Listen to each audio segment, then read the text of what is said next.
नमस्कार दर्शकों, आप देख रहे हैं न्यूज़ टुडे, जिसमें हर खबर है ज़रूरी और हर विश्लेषण है खास। बात करते हैं मुख्य सुर्खियों की। भारत और कतर ने द्विपक्षीय संबंधों को रणनीतिक साझेदारी तक बढ़ाने पर सहमति व्यक्त की। सुप्रीम कोर्ट ने परिहार रिमिशन पर दिशा निर्देश जारी किए। तेलंगाना में कल्याणी के चालुक्य युग के 3 दुर्लभ कन्नड़ अभिलेख मिले। एक अध्ययन के अनुसार ग्लोबल वार्मिंग से जल अंतराल वाटर गैप्स बढ़ता जा रहा है। मृदा स्वास्थ्य कार्ड योजना SHCS की शुरुआत के 10 वर्ष पूरे हुए। एक अध्ययन के अनुसार पीटलैंड में दुनिया के सभी जंगलों से अधिक कार्बन भंडारित है, फिर भी उन्हें पर्याप्त संरक्षण प्राप्त नहीं है। चलिए बढ़ते हैं आज की पहली मुख्य खबर की ओर। भारत और कतर ने द्विपक्षीय संबंधों को रणनीतिक साझेदारी तक बढ़ाने पर सहमति व्यक्त की। कतर के अमीर भारत की राजकीय यात्रा पर हैं। इस दौरान उन्होंने आपसी संबंधों को रणनीतिक साझेदारी के स्तर तक ले जाने का फैसला किया है। इसके तहत व्यापार, ऊर्जा, निवेश, प्रौद्योगिकी, खाद्य सुरक्षा और दोनों देशों के लोगों के बीच संबंधों को मजबूत करने पर ध्यान केंद्रित किया जाएगा। हालांकि दोनों पक्षों ने 5 वर्षों में द्विपक्षीय व्यापार को दोगुना करके $28 बिलियन करने का लक्ष्य भी रखा है। यात्रा के अन्य मुख्य परिणाम देखें तो रणनीतिक साझेदारी को मजबूत करने के लिए 2 समझौता ज्ञापनों पर हस्ताक्षर किए गए। इनमें दोहरे कराधान से बचाव और राजकोषीय अपवंचन यानी इवेजन की रोकथाम शामिल है। इसके अलावा व्यापार और निवेश सहयोग को बढ़ावा देने के लिए कतर बिजनेसमैन एसोसिएशन और भारतीय उद्योग संघ यानी CII के बीच तथा इन्वेस्ट कतर एवं इन्वेस्ट इंडिया के बीच अतिरिक्त समझौता ज्ञापनों पर हस्ताक्षर किए गए हैं। आइए भारत कतर संबंध को समझते हैं। पहला है आर्थिक संबंध। 2023-24 में दोनों देशों के बीच 14.08 बिलियन अमेरिकी डॉलर का द्विपक्षीय व्यापार हुआ था। इसमें भारत व्यापार घाटे में है। हालांकि 2022-23 के आंकड़ों के अनुसार भारत कतर के शीर्ष 3 निर्यात गंतव्यों में से एक है और कतर के आयात के शीर्ष 3 स्रोतों में भी शामिल है। दूसरा है ऊर्जा संबंध। कतर भारत का सबसे बड़ा LNG आपूर्तिकर्ता है। भारत की कुल LNG आयात के 40% से अधिक की आपूर्ति कतर से होती है। तीसरा है रक्षा संबंध। भारत कतर रक्षा सहयोग समझौते को 2018 में 5 वर्षों के लिए बढ़ा दिया गया था। इसके साथ ही दोनों देशों के बीच द्विपक्षीय नौसेना अभ्यास जायर अल बहर भी आयोजित किया जाता है। भारत नियमित रूप से कतर में आयोजित होने वाले द्विवार्षिक दोहा अंतरराष्ट्रीय समुद्री रक्षा प्रदर्शनी और सम्मेलन यानी DIM-DEX में भाग लेता है। आखिरी है सांस्कृतिक संबंध।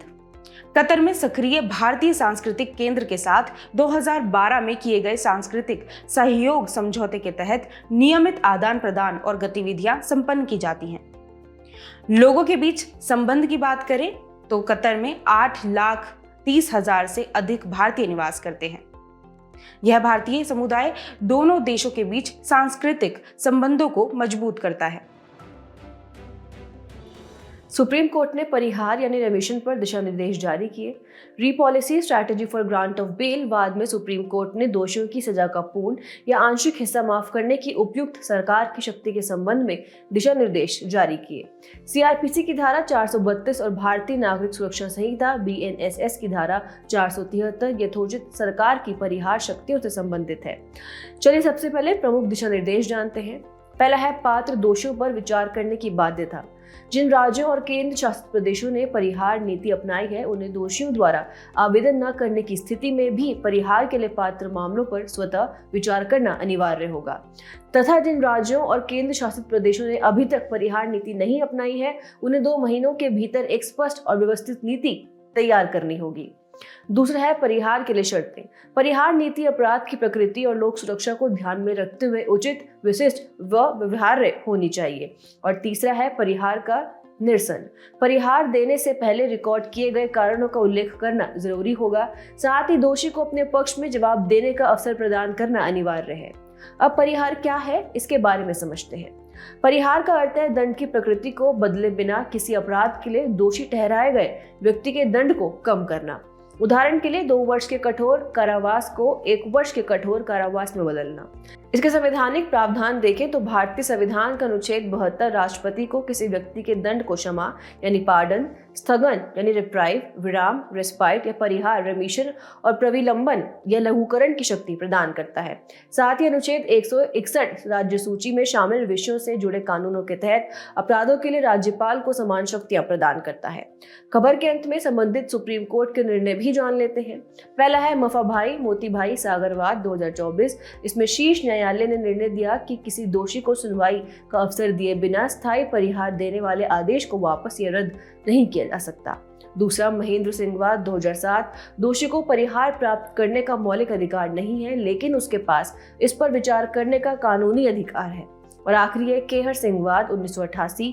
कैदियों को दंड के परिहार के अवसर से वंचित नहीं किया जा सकता, क्योंकि ऐसा करना पुनर्वास से जुड़े सिद्धांतों का उल्लंघन होगा। चलिए बढ़ते हैं अगली मुख्य खबर की ओर। तेलंगाना में कल्याणी के चालुक्य युग के 3 दुर्लभ कन्नड़ अभिलेख मिले। ये अभिलेख 1129 ईस्वी, 1130 ईस्वी और 1132 ईस्वी के हैं, जब कल्याणी के चालुक्य वंश के सम्राट सोमेश्वर तृतीय भूलोक मल्लदेव का शासन था। प्रथम शिलालेख में विजयेश्वर मंदिर के निर्माण और स्थानीय ग्राम प्रधान द्वारा दिए गए दान का विवरण मिलता है। दूसरे और तीसरे अभिलेख में मंदिर को दिए गए दान का उल्लेख है। आइए पहले कल्याणी के चालुक्य या उत्तरवर्ती या पश्चिमी चालुक्य राजवंश के बारे में बात करते हैं। उत्तरवर्ती चालुक्यों को बादामी के चालुक्यों का वंशज माना जाता है। तैल द्वितीय प्रथम शासक था। उसने 992 ईस्वी में राजा चोल को हराया था। इन शासकों ने 973 से 1180 ईस्वी तक दक्कन क्षेत्र पर शासन किया था। इनकी राजधानी कल्याणी थी, जो वर्तमान में कर्नाटक के बीदर स्थित है। कला और संस्कृति को देखें तो पहला है स्थापत्य कला। यहाँ के प्रमुख मंदिरों में लकुंडी में काशी विश्वेश्वर मंदिर, कुरुवती में मल्लिकार्जुन मंदिर, बगली में कल्लेश्वर मंदिर और इटागी में महादेव मंदिर है। वहीं कल्याणी के चालुक्य अलंकृत सीढ़ीदार कुओं पुष्करणी के लिए भी जाने जाते हैं। ये कुएं अनुष्ठानिक स्नान स्थल के रूप में उपयोग किए जाते हैं। उदाहरण के लिए लकुंडी में मणिकेश्वर मंदिर। दूसरा है साहित्य। इस अवधि के दौरान संस्कृत और कन्नड़ साहित्य का विकास हुआ तथा इसी अवधि में कन्नड़ के साहित्यिक दिग्गजों में पंप, रन, दुर्ग सिंह, नागवर्मा आदि शामिल थे। तीसरा है धर्म। इस दौरान शैववाद के विभिन्न संप्रदाय प्रचलित थे, जैसे पाशुपत, लकुलीश और कालमुख। आपको बता दें कि इस काल में बसवन्ना के नेतृत्व में एक नए सामाजिक और धार्मिक आंदोलन का उदय भी हुआ था। इसी के साथ बात करते हैं अगली मुख्य खबर की। एक अध्ययन के अनुसार ग्लोबल वार्मिंग से जल अंतराल यानी वाटर गैप्स बढ़ता जा रहा है।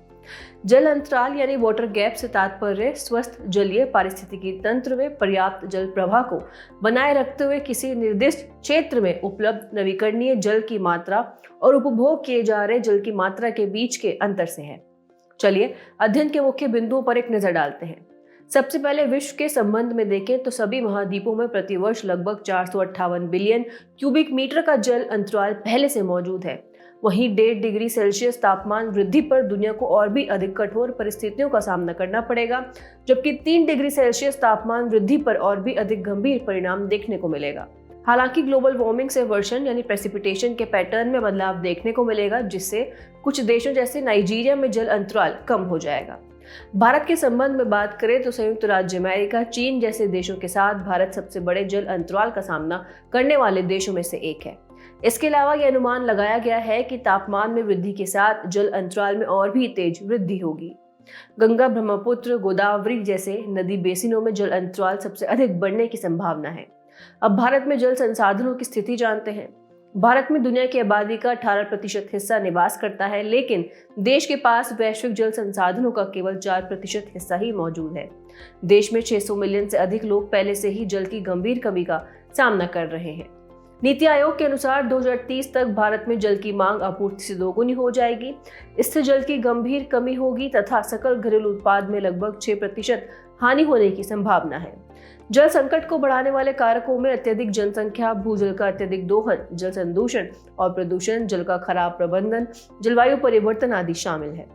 खबर के अंत में जल संरक्षण के लिए सरकार द्वारा किए गए उपाय भी जान लेते हैं। पहला है राष्ट्रीय जल मिशन। ये जल संरक्षण, जल की बर्बादी को कम करने आदि के लिए एकीकृत जल संसाधन प्रबंधन सुनिश्चित करने पर केंद्रित है। दूसरा अटल भूजल योजना। ये सामुदायिक भागीदारी के साथ भूजल के संधारणीय प्रबंधन के लिए केंद्रीय क्षेत्र की एक योजना है। इसके अलावा है प्रधानमंत्री कृषि सिंचाई योजना। ये कृषि क्षेत्र में उपयोग किए जाने वाले जल की दक्षता और संधारणीय जल संरक्षण प्रथाओं में सुधार पर जोर देती है। और आखिरी है राष्ट्रीय जल विज्ञान परियोजना। ये देश के जल संसाधन प्रबंधन में सुधार पर केंद्रित है। चलिए बढ़ते हैं अगली मुख्य खबर की ओर। मृदा स्वास्थ्य कार्ड योजना SHCS की शुरुआत के 10 वर्ष पूरे हुए। यह योजना 2015 में राजस्थान के सूरतगढ़ में शुरू की गई थी। इसका उद्देश्य देश के सभी किसानों को मृदा स्वास्थ्य कार्ड जारी करने में राज्य सरकारों की सहायता करना है। मृदा स्वास्थ्य कार्ड योजना यानी कि SHCS को वर्ष 2022-23 से राष्ट्रीय कृषि विकास योजना यानी RKVY में समाहित कर दिया गया है। इसे मृदा स्वास्थ्य एवं उर्वरता नामक घटक के रूप में RKVY में शामिल किया गया है। आइए पहले मृदा स्वास्थ्य कार्ड योजना SHCS के बारे में जान लेते हैं। इसका मंत्रालय देखें तो यह केंद्रीय कृषि एवं किसान कल्याण मंत्रालय की योजना है। वहीं इसका उद्देश्य सभी किसानों को प्रत्येक 2 वर्ष में मृदा स्वास्थ्य कार्ड जारी करना, पोषक तत्वों के दक्ष उपयोग को बढ़ाने के लिए मृदा परीक्षण आधारित पोषक तत्व प्रबंधन को विकसित करना और बढ़ावा देना है। आइए योजना के मुख्य बिंदुओं पर एक नजर डालते हैं। मृदा स्वास्थ्य कार्ड किसानों को उनके मृदा में पोषक तत्वों की स्थिति के बारे में जानकारी प्रदान करता है। साथ ही यह मृदा के स्वास्थ्य को सुधारने के लिए पोषक तत्वों की उचित मात्रा की सिफारिश भी करता है। इस कार्ड में 12 मापदंडों के अनुसार मृदा की स्थिति बताई जाती है। मुख्य पोषक तत्वों में नाइट्रोजन, फास्फोरस, पोटेशियम और सल्फर शामिल हैं। वहीं सूक्ष्म पोषक तत्वों में जिंक, आयरन, कॉपर, मैंगनीज और बोरान शामिल हैं।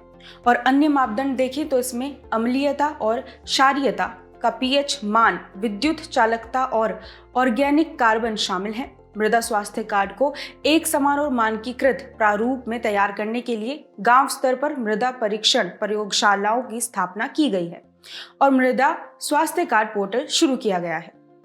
इसका कार्यान्वयन सभी राज्यों या केंद्र शासित प्रदेशों के कृषि विभाग द्वारा किया जाता है। आइए अब मृदा स्वास्थ्य कार्ड योजना की प्रमुख उपलब्धियां भी जान लेते हैं।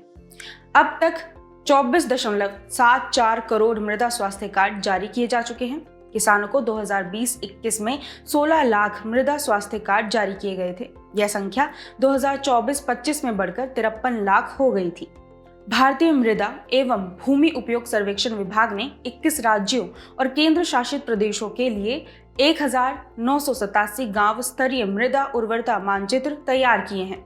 आइए मृदा स्वास्थ्य कार्ड योजना के लाभ भी जान लेते हैं। पहला है निःशुल्क या वहनीय मृदा परीक्षण।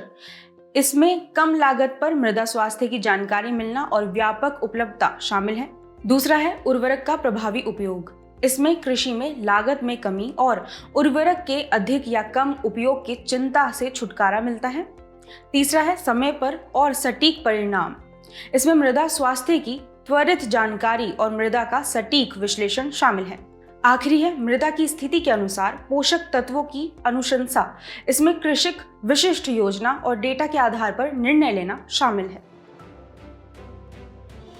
बात करते हैं अंतिम मुख्य खबर की। एक अध्ययन के अनुसार पीटलैंड में दुनिया के सभी जंगलों से अधिक कार्बन भंडारित है, फिर भी उन्हें पर्याप्त संरक्षण प्राप्त नहीं है। पीटलैंड स्थलीय आर्द्रभूमि पारिस्थितिकी तंत्र हैं। इनमें जल भराव की स्थिति होती है जो क्षय प्रक्रिया को धीमा कर देती है। इसके कारण पादप सामग्री पूरी तरह से विघटित नहीं हो पाती है। इसके परिणाम स्वरूप जैविक पदार्थ का उत्पादन अपघटन की तुलना में अधिक होता है। इससे पीट का संचय बढ़ता रहता है। पीट मृदा की सतही कार्बनिक परत है जो आंशिक रूप से विघटित कार्बनिक पदार्थों से बनी होती है। चलिए सबसे पहले अध्ययन के मुख्य बिंदुओं पर एक नजर डालते हैं। पहला है सीमित संरक्षण। केवल 17% पीटलैंड संरक्षित क्षेत्रों के अंतर्गत आती हैं। इनमें से आधे से अधिक संरक्षित पीटलैंड्स को सख्त सुरक्षा प्राप्त है। दूसरा है अलग अलग बायोम में संरक्षण का अलग अलग स्तर। शीतोष्ण क्षेत्र के 16% बोरल पीटलैंड और 27% समशीतोष्ण पीटलैंड संरक्षित हैं। 27% उष्णकटिबंधीय पीटलैंड संरक्षित हैं, लेकिन केवल 8% को सख्त संरक्षण प्राप्त है। इसके अलावा है देशों एवं क्षेत्रों में संरक्षण का स्तर समान नहीं है। चीन और भारत में पीटलैंड्स का संरक्षण स्तर अपेक्षाकृत अधिक है और अन्य पारिस्थितिकी तंत्रों की तुलना में कम संरक्षण प्राप्त है। 42% मैंग्रोव, 50% सॉल्ट मार्श यानी लवणीय दलदल और 38% उष्णकटिबंधीय वन संरक्षित हैं। अब पीटलैंड्स का महत्व भी जान लेते हैं। इसका एक महत्व ये है कि भूमि पर सबसे बड़ा कार्बन भंडार विद्यमान है। पीटलैंड्स पृथ्वी की सतह के केवल 3% हिस्से पर फैले होने के बावजूद भारी मात्रा में कार्बन संग्रहित करती है। दूसरा है प्राकृतिक बफर, कि प्राकृतिक जल फिल्टर के रूप में कार्य करती है और पर्यावरण से जुड़ी आपदाओं को कम करने में सहायक होती है। और तीसरा है जैव विविधता संरक्षण और आजीविका सुरक्षा, ये ताजे जल की कई मछली प्रजातियों व संकटग्रस्त प्रजातियों को आश्रय प्रदान करती है। साथ ही स्थानीय समुदायों के लिए भोजन एवं ईंधन का स्रोत भी है। महत्व के साथ अब पीटलैंड के समक्ष खतरे भी मौजूद हैं। जल निकासी और भूमि परिवर्तन को देखें तो शरण वाली पीटलैंड्स ग्रीन हाउस गैस उत्सर्जन का एक प्रमुख स्रोत है। ये वैश्विक मानव जनित स्रोतों से कुल उत्सर्जित CO2 में 5% का योगदान करती हैं। दूसरा अत्यधिक चराई, पर्वतीय क्षेत्रों में अत्यधिक चराई से पीटलैंड्स का क्षरण हो सकता है। और आखिरी है पीट का दोहन। पीट का उपयोग ईंधन और बागवानी के लिए किया जाता है। इससे जीव जंतुओं के पर्यावास नष्ट हो जाते हैं। खबर के अंत में पीटलैंड संरक्षण के लिए शुरू की गई पहले भी जान लेते हैं। पहली है संयुक्त राष्ट्र पर्यावरण कार्यक्रम द्वारा संचालित वैश्विक पीटलैंड पहल। यह पीटलैंड संरक्षण प्रयासों को गति देने के लिए शुरू की गई है। इसके बाद है रामसर कन्वेंशन 1971, यह आर्द्रभूमि संरक्षण पर केंद्रित एक अंतर्राष्ट्रीय संधि है। इसमें महत्वपूर्ण पीटलैंड पारिस्थितिकी तंत्र के संरक्षण का भी उल्लेख है।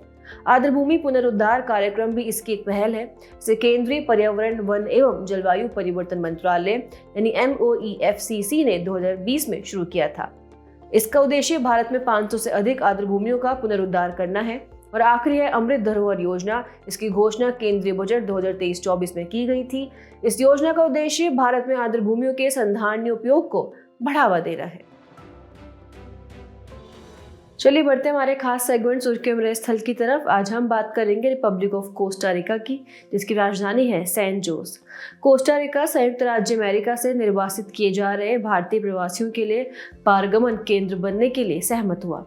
बात करते हैं इसकी भौगोलिक स्थिति की, तो यह मध्य अमेरिकी स्थल संधि पर स्थित है। इसके उत्तर में निकारागुआ, दक्षिण पूर्व में पनामा, उत्तर पूर्व में कैरेबियन सागर और दक्षिण पश्चिम में प्रशांत महासागर स्थित है।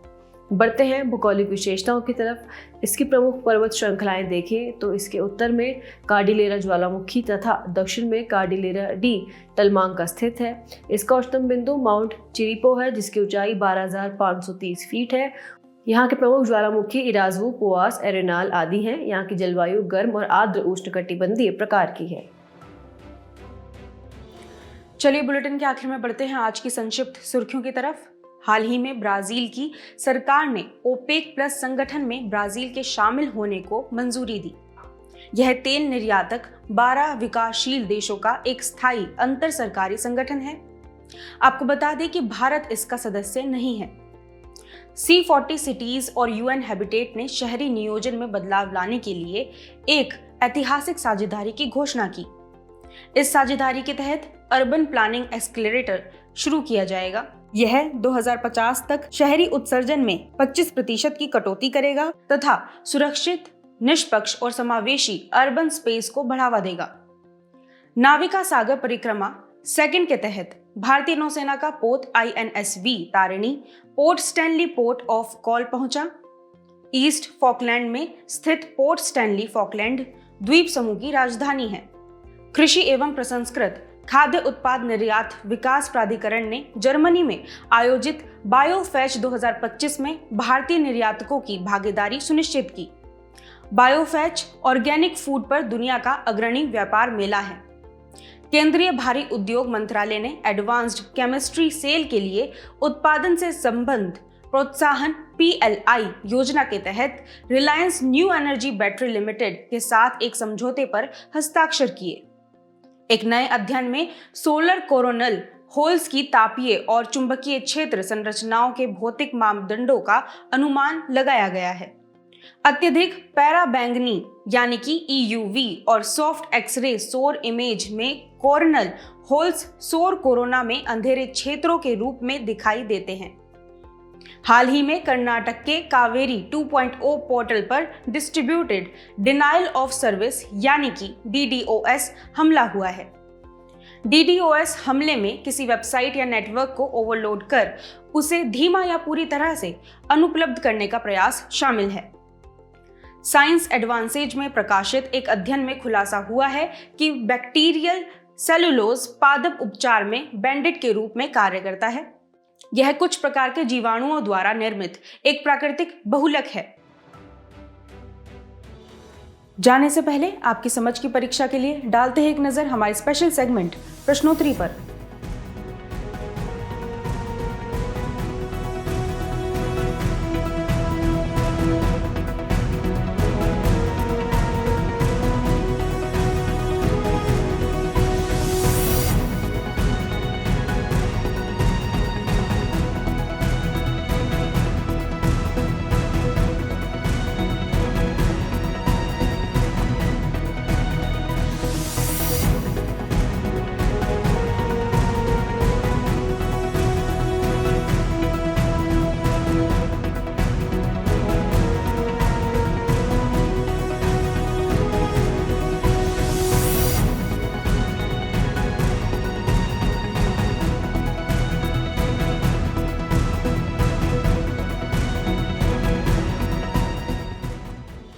हमसे जुड़ने के लिए आपका धन्यवाद। उम्मीद है न्यूज़ टुडे का यह बुलेटिन आपको पसंद आया होगा।